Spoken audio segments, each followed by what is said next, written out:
I'm Jim Friedlander. I'm the interviewer, and I'm interviewing Harry Celec today. We're in Bokeelia, Florida, in the Pineland section, which is one of the older parts of Pine Island. And today is April 18th, and we're going to talk to Harry about growing up here on Pine Island.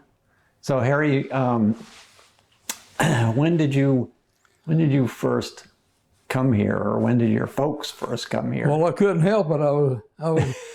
I was born right here in 1944. So how many generations back does your family go here? Okay, my dad was born here in 1913 from the four-way stop about 2 or 3 miles there to the south, and then west from Maria Drive. Uh-huh. And so Maria Drive is named after two favorite people in our lives. One was Timmy Eular's grandmother and my grandmother, Maria. And so that's to pay honor to them. So your grandparents first moved here to Pine Island? Yep, in 1912. 1912. And what did your grandparents do? They were farmers. They came in, of course, by the old natural way right there at the Statue of Liberty, and like you're supposed to, or back then. And so he worked coal mines at first as a young people, but they were downheart farmers. And I do not know how they learned about Pine Island. Mm-hmm. I just don't know. Never asked that. But you do remember them. They were alive when you were... Absolutely. Yeah. I do not remember my granddad, both my granddads, only my grandmothers, and I was very close to them. Nice. Yeah. Nice. So then your parents, tell us about your parents. Well, a humble beginning. he had a big family as well, and so it meant a lot, but they got spread out over the years, a lot of them going back north and staying up there. So, and then when he married my mother there, they started their family. I'm one of 7 siblings. Mm-hmm. And so a big family in the day, and they just worked and did he actually fished in his early days and liked to starve to death. And so he and my uncle decided that they would start painting, and they ended up painting houses and painting for the old local telephone company in Fort Myers, and they did that for about 25 years. Oh, okay. So very devoted man for his family. Yeah, sure. And I believe you told me that he also did some boat work out and in the Sound here. Well, yes, he ran the school boat, one of the for the picking up the local island kids and bringing them to the little school on Ponta Blanca Island. And that was probably 1944 to 1949 when he did that. I have a picture of my dad's school boat, and with some of them kids there, the Stultzes that had Cabbage Key at the time, and just several of them. Yeah. The little school was on the west side of the island of Ponta Blanca right there, and they had fish nets out there, and as well, where the old fishermen, they had all theirs was the flax necks. And if you didn't take care of them and dry them, they would rot out in no time. So there was a lot of labor doing that. I've heard that. Yeah. Yeah. So he was doing that at the same time that he was working for the power company? For the phone? Or phone company? No, that was when they was just putting it together and making a life. And they lived on 2 islands there, one Patricio Island, north of Giuseppe, and then Ponta Blanca Island, both of them. Mm-hmm. And they had houses there? They had a house on each Yes, of those? they did. Yeah. They surely did. Yeah. And was that before you were born? Or? Yes. Yeah, Mm-hmm. okay. Mm-hmm. So when you were born, where was that? Where were you? Where was Getting to be too many people in the family. And my mom says, we need to get over here on Pine Island so if something happens, we can go into Fort Myers a lot easier. Yeah. So. And where were they living at that time? When you were They born? started in the Bokeelia end of the island here and lived in 2 or 3 places before they bought here on the S-curve in Pineland in 44. So. And that's where you grew up, on the S-curve. Mm-hmm. Yeah. Spent the first 21 years of my life right there. So tell us about Pineland. It was a neat place. And coming up, the little Pine Island Sound right here, we just felt like we just owned that whole world out there. There was nobody else here on the water. You didn't see anybody. And so I cherished all that, and I knew where every little pothole there was in this sound. And so I think back at those times and in the days of the harvest and the scallops. Whenever after I retired during '95, I talked to some guys down there at the fish house, and I said of all the things of the seafoods that I really miss, and we enjoyed all of them, from the oysters and the fish and the scallops. I miss scallops more than anything. There were millions of scallops here. And I do mean millions. You couldn't go anywhere without seeing lots of scallops. And we eat on them 2 to 4 times a week. Wow. Whether raw or stew or fried with a big platter. And our scallops were so rich in this little Pine Island Sound. The pioneers, there was 3 scallop houses in Matlacha that bought the scallops. And when my first recollection of really getting scallops was about 1950. And we would all go out here on the water and we'd wade and swim as kids. My mom had a dip net and she'd dip them up over the boat. And then fast forward to 1956, I got my first scallop boat. And I bought it from Nat Futch. And I painted it up a pretty blue color. And I had a 6 horsepower Marine Lawson air-cooled engine on it. And had an external mag on it. And whenever it would idle down real slow, it would, with that magneto on it, it would go click, click, click, click, click, click, click. And the tune of it, whenever I used to get out there, and I was on that water before daylight in the morning during the summertime when I was out of school, and around and around them little potholes off of Pineland. And by the time the sun come up, I already had me a bushel or 2.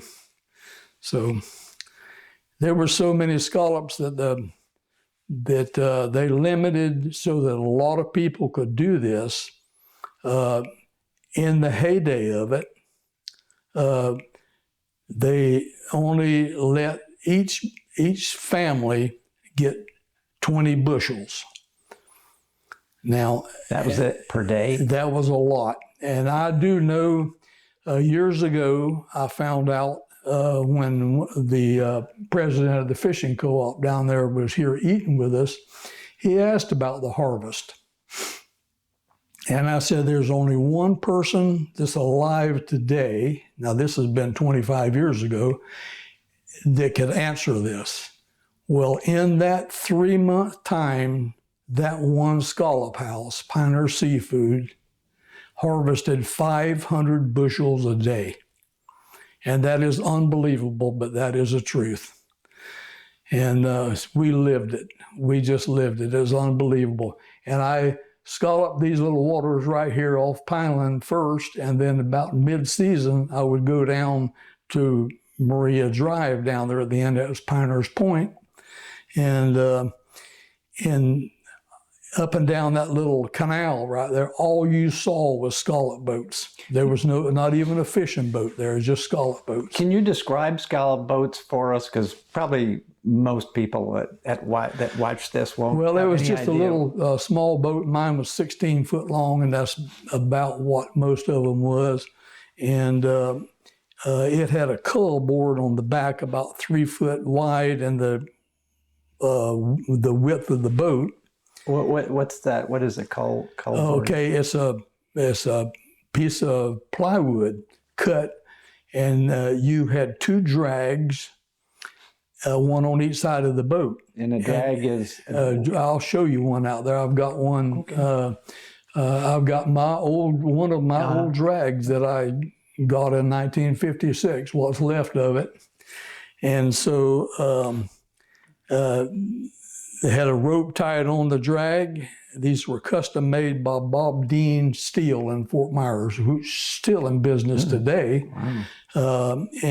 My dad would knit the bunt, and you put about 12 foot of rope on it on each side, throw them over to the side, and around the little potholes you'd go. And after you pull them for about 20 minutes, you pull it in, and the cull board, you dump everything out on the cull board and throw the seaweed off and the mud off, so I learned something when I was down there after 95, and one of the women that worked in the scallop house over there says to me one day, "Harry," she says, "did you know that we could tell who was the Celec scallops?"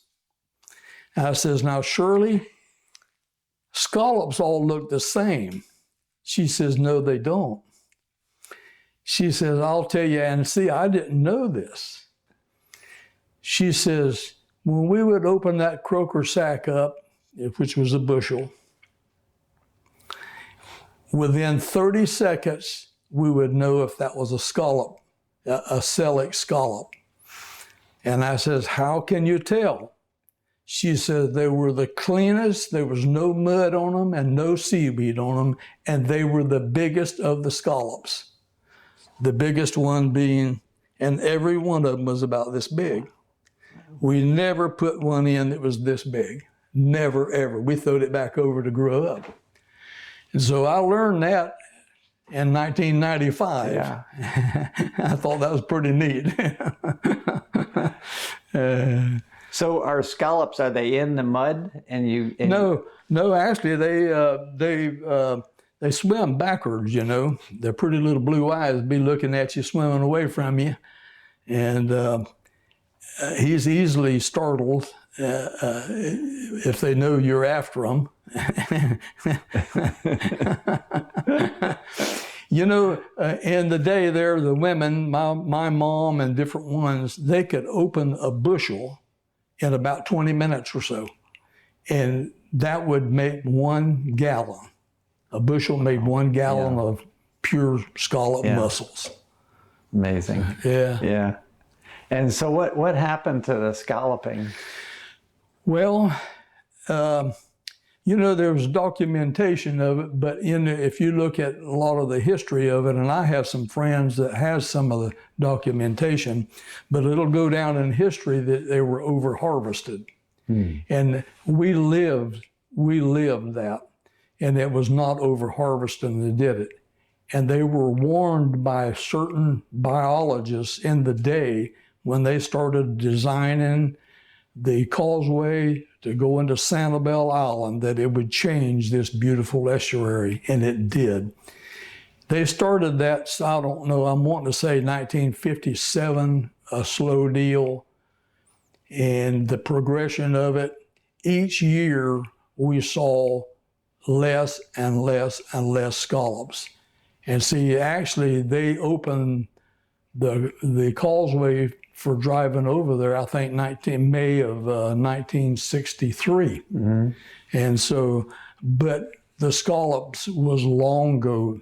It was over way before then. Even 1959, it really was. You could get a little bit of them, but it was all over then. It really was over 57 and 58. Yeah. Just that much restriction just changed the whole It really environment. did. It really did. Yeah. And our waters used to be just pristine out here, the clarity. And I'm afraid that in time that it's just going to be a mud flat. The last thing there is going to be catfish. And there's times when it's clearer than others, but nothing like it was when I was coming up. Yeah, yeah. So tell us a little bit about Pineland. I know you, well, like you said, you grew up here. So what was the neighborhood like here? Well, on this road right here that I live on today, there was only 1, 2, 3, 4 houses on the entire road on the west side of the road, Robert Road, and there was nobody else. And very few people in there were more people here on the waterfront when they would come down. My dad took care of, in the day, I remember playing as a boy, we call it Pioneer Lodge, Tarpon Lodge, they call it today. And he was one of the caretakers over there for the Wilsons. And Ms. Wilson loved roses. She had roses planted all over that place. It was such a pretty place. And so we fished up and down that old seawall of that day and enjoyed it and climbed all the Indian mounds and over there on the waterfront. And I mowed the grass for John L. Lewis, the labor union man. Yep. And he was a good friend of my mom and dad and the family. Which house did he live in? Where the little park is there that Donald Randell put in, it's north of it. The second house on one of the mounds. They actually gave that house to Crabber Dave down here across from Bokeelia Post Office.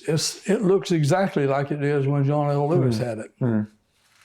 Built out of fat lighter pine. I'm sure it probably would come from the old Slater sawmill there in North Fort Myers. And there was a sawmill here too, wasn't there? Yeah, the different times they did do a little bit of timbering right here on the island too. Who ran the sawmill that was over here on Robert Road? There was one on the corner, wasn't there, of Pineland Road and Robert Road? I thought there was somebody told me there was a sawmill there. I don't know Don't remember one. that. Yeah. I don't know when it may have been. Yeah. Yeah. So so when you started school, you whereabouts was that? Well, there was only one elementary school in all of North Fort Myers. That's the old J. Kohler English School, and that's where you went.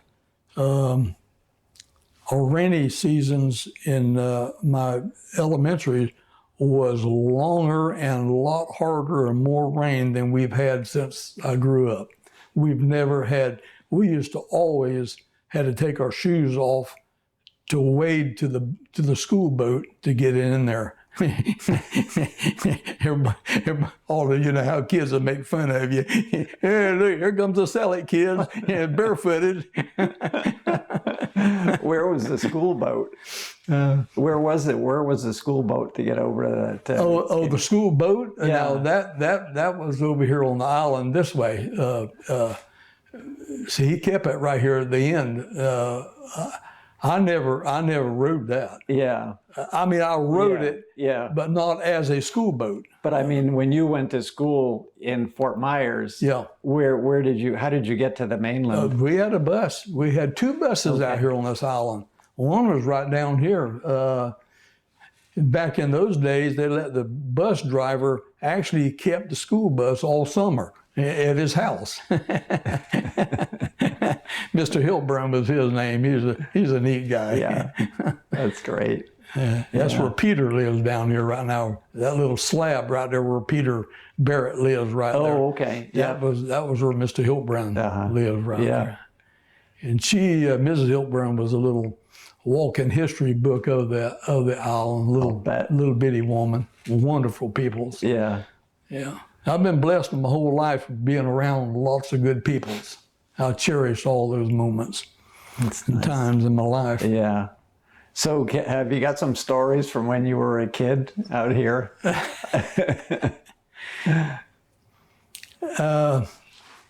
Off and on I do. The Simpsons, it was raised there where you live.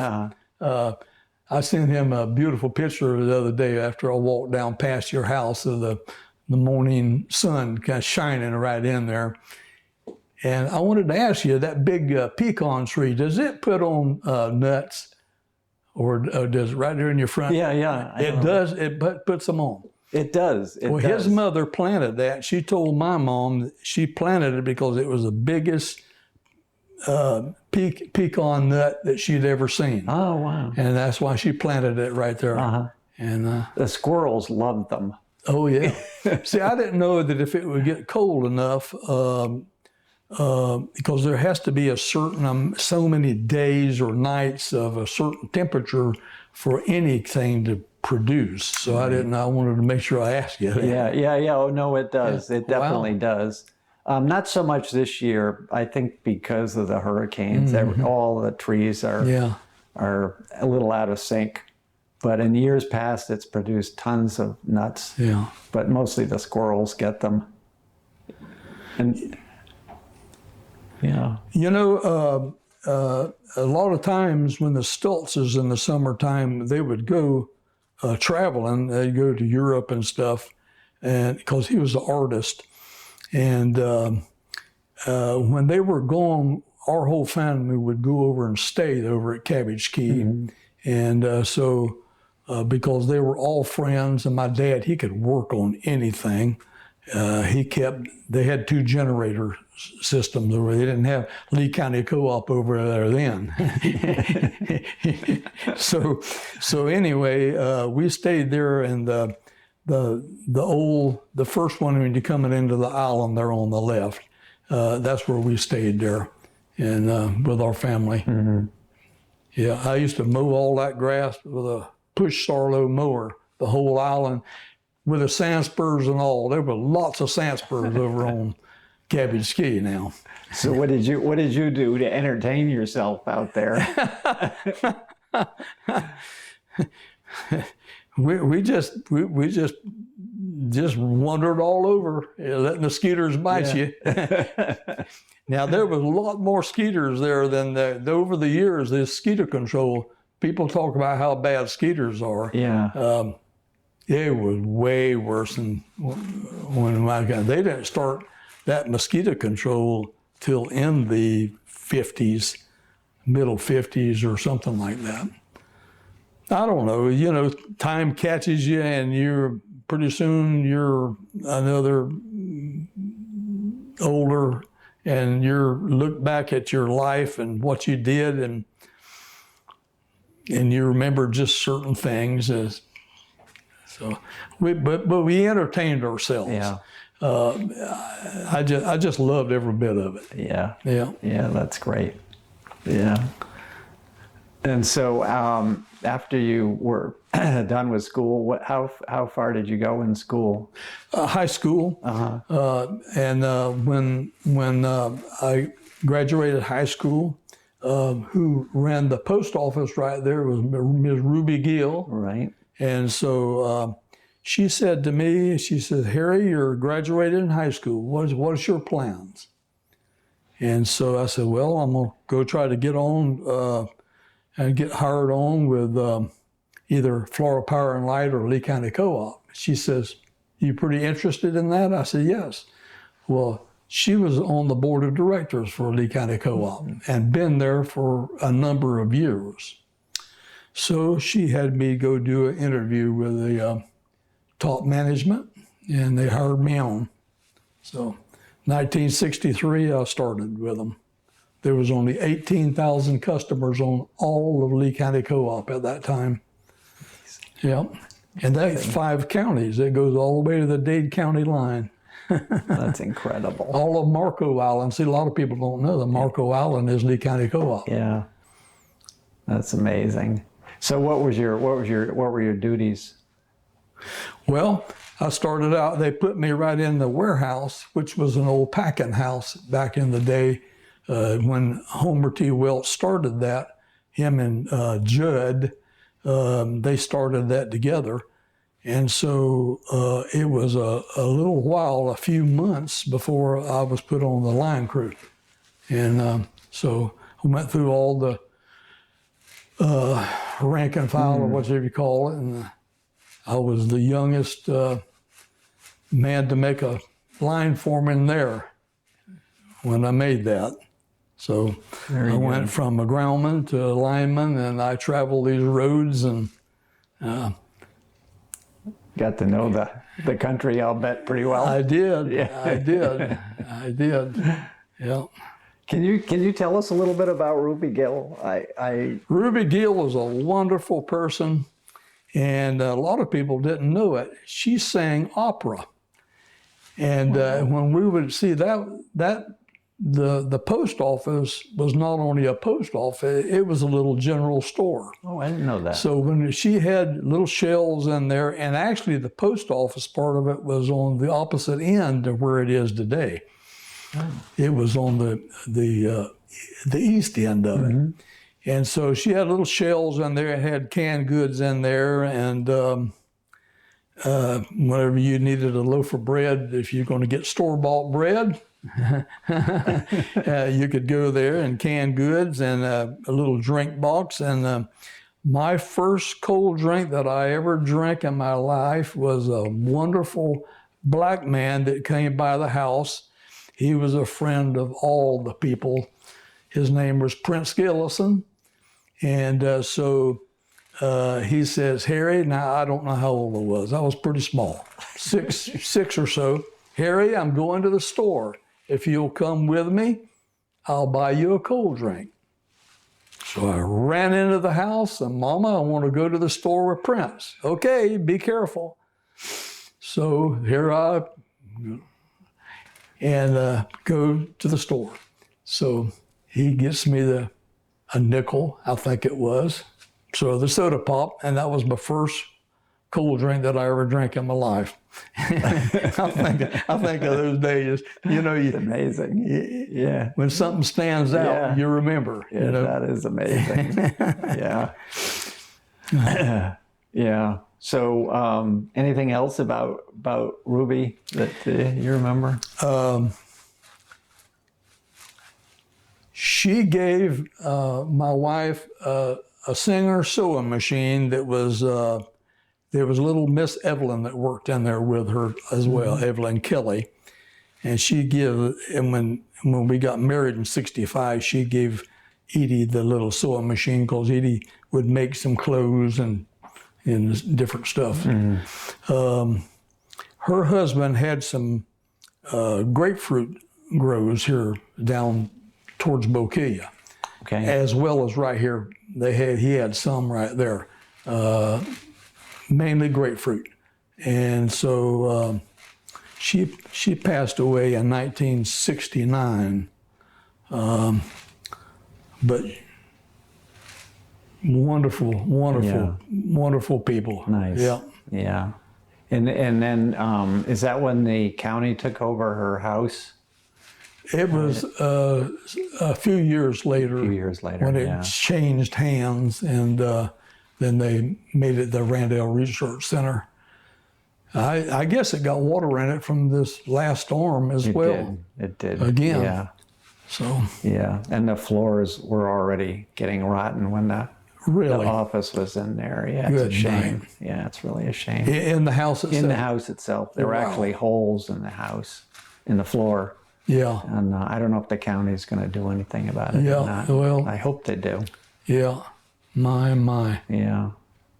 So what did you do around here in the neighborhood as a kid? Did you hunt here, or did you? Only rabbits, and there was plenty of rabbits. We would, when my wife and her family lived here on the Adams Hill here, we would kill rabbits. We had a little wagon and got a headlight, and we'd kill rabbits and clean them up and freeze them. And then when we go camping on Caracosta and different ones, we bought plenty of rabbits with us over there and eat. And some others, so some potatoes and stuff like that. But yeah, only rabbits. I didn't really hunt deer and stuff until later on, 20 years old, before I got to. Were there deer here on the island? You know, then? my dad killed a deer here, down here by the Catholic Church. They lived at one time there to the east of there, and he got a deer come into Citrus Grove. Yeah, when they could afford to get some bullets to do something with. Times was hard in those days. I'll bet. Yeah. That's what I hear. Yeah. Yeah, a lot of the fishermen we've spoken to, they said they didn't have any money. They just bought stuff with the fish they had. Yeah, traded, basically. Absolutely. Yeah, one time we was coming home on the school bus, and Mr. Hiltbrand hollered, look kids, and it was right there where the Catholic Church is. There's a deer running across the road. Yeah. Wow. Yeah. Yeah, I don't think one of those has been seen out here in a long time. Yeah, although there was a bear. What was that? I've got a picture from a trail camera when he was south of the center right here, next to my son's place, of that bear. Oh yeah. Yeah. It's pretty interesting. I don't know how that bear got over here. I had never known my dad ever mention a bear on Pine Island in his entire life. I think it surprised a lot of people. So is there anything else you'd like to tell us about?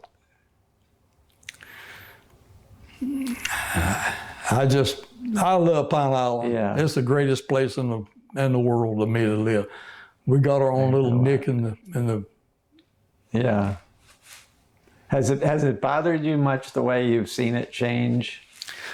Some things absolutely has bothered me. You have to just overlook a lot of stuff. Yeah, like what? What in particular? Well, you know, here's a true story. Okay. Yeah, I can relate back to this here, and this documented. Daniel Boone, whenever he come into North Florida, after a little while, he tells his wife, we're moving from Florida. We're going back. There's entirely too many people here in Florida.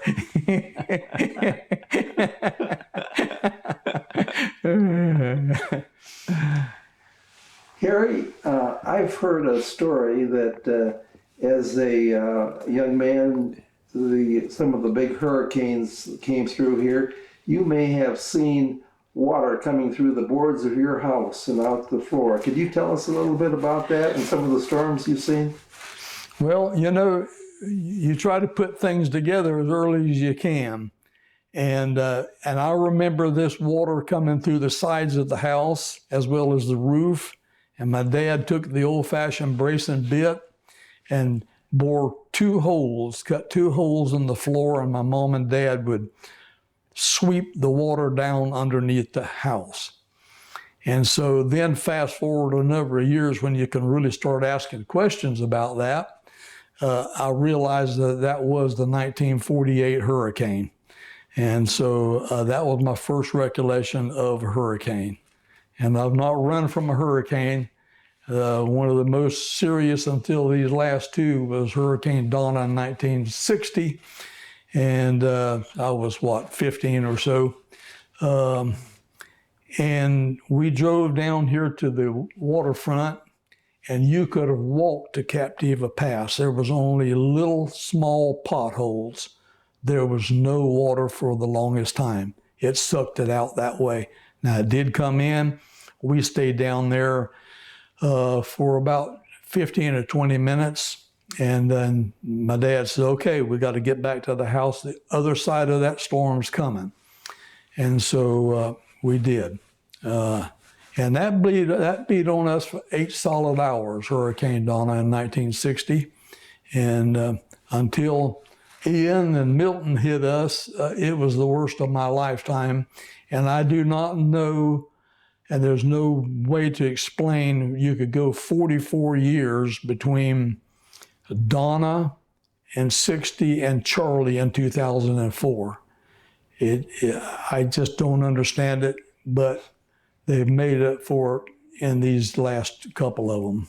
And it sounds like we're in a pattern now that they're going to be made up here in the Gulf a lot and coming straight at us, which they didn't used to do that. They used to come in and skirt this coast right on up. Right. So you didn't get the water level on the island until recently here where they're coming right at us. And the way that I understand it is just going to keep this pattern for a good while. And it's scary in a way. It is. But if you do have a very strong house, there's no need to run from a hurricane because you're liable to run and get caught in it somewhere else. So that's the way I feel about it. Yeah. I would like to blow one of my conch horns here that I caught when I used to scallop. I saved them, and I can't blow it here in the house. It's too loud. But I caught this when I was about 15 years old, and my mom would make conch chowder out of that. And it was wonderful. That's the horse conch. And I took a hacksaw and cut the top off and took a little flat screwdriver and knocked the point out. And it's amazing because I learned that the Indians, the Calusa Indians, would communicate with this. And I know that you can, from my back door right here, that you can hear it all the way to the Tarpon Lodge. Because Matt Corey over there, he was on the back porch right there, and I talked to him and I blowed it, and he said, I hear it loud and clear. So we'll have to step outside there and blow that here in a little bit, but I'd like to do that for you. Absolutely. We'd love to hear that. Yeah. Years ago, we were sitting in the front yard out there, and some people come by real slow in a truck, and we all waved real big at them. So they made a little turn and come right back up there, and they said, we've never had anybody wave like that, so we thought we'd see what you got to say. Well, before they left, I blowed the conch for all of them there. I used to be pretty good with this here, but over the years, my wind is not there. But how'd you learn about that? You know, as a kid there, I don't know. I guess I might have learned about it from my dad, not really knowing, but I must have done it. And I started making these things. So it's been a part of my life to share it with different people, because there's a lot of people that never heard a conch blow. Never heard of it. Do you think it'd be too loud in here? It would be too loud in here. Yeah. Yeah. I've never seen a conch that big. That's really? A big one. Yeah, Never there's seen one even bigger. Yeah, right I see that. You know, I can try it right in here and see if you, would you want me to do that? Sure.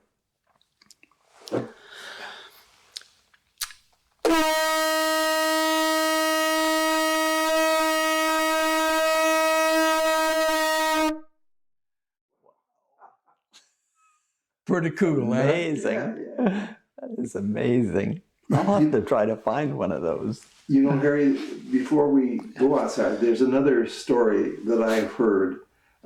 Someone was telling me that as a young man, in the early days of Pine Island, there was a lot of marijuana and drug smuggling going on here, and that you might have seen something like a room full of cash. Did you tell us? No, I didn't personally see it, but I understood by somebody that did that they were concerned about a fire in the house.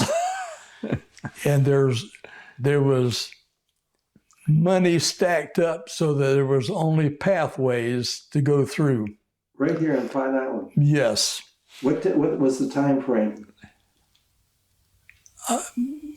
I don't know. 1960s, maybe. I don't know. I understood that there was a lot of it going on. So, but anyway, the electrician secured it and made sure everything was okay, and so everybody was happy after that.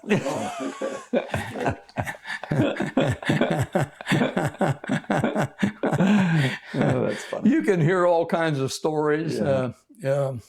Some of them's made up and some of them's not. So.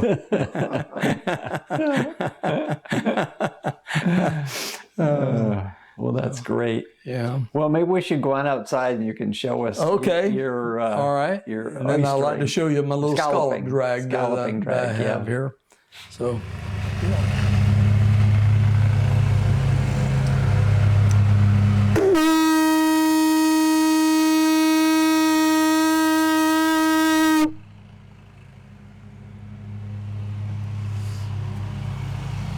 This one has got a beautiful tone to it.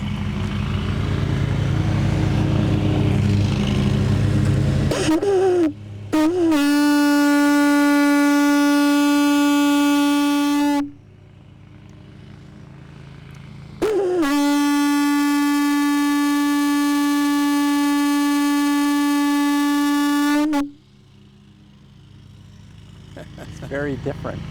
Very different. Mellow, Yeah. but the tone of it is really pretty. Does it take a skill to do it, like playing a trumpet? You just blow air. Is it? You know, I say this year, whenever you try to teach somebody, most people try too hard. You Yeah. It's like and blowing a trumpet. if you blow too loud, too hard, then it doesn't work. You have to play with it until you learn that. I used to have more wind than I had, and I could do it longer. I won a knife years ago.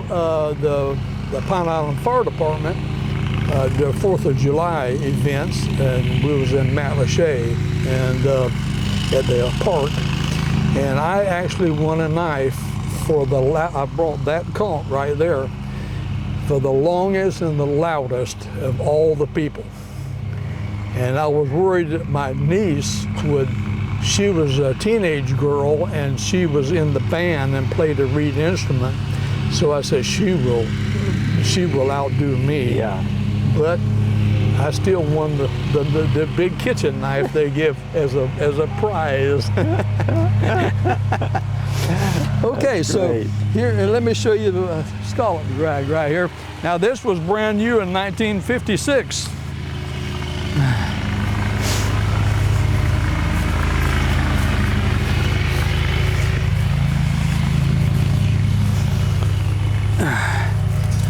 So you had two of them, one on each side of your boat, and so over the years, this year was even bigger than that. It probably was that big around all this. You had another bar down here, and the net, the little bunt was sewed on this, and it would be about 5 or 6 foot long, the bunt. And so. So then they would get caught in that as you dragged it along? Yeah, as you drug it along, see? Yep. They would go right on up into that bunt, and then you set it down on the cull board and bring that bunt up and dump it down out, and then throw it back overboard and clear all the mud and the seaweed and stuff off of it.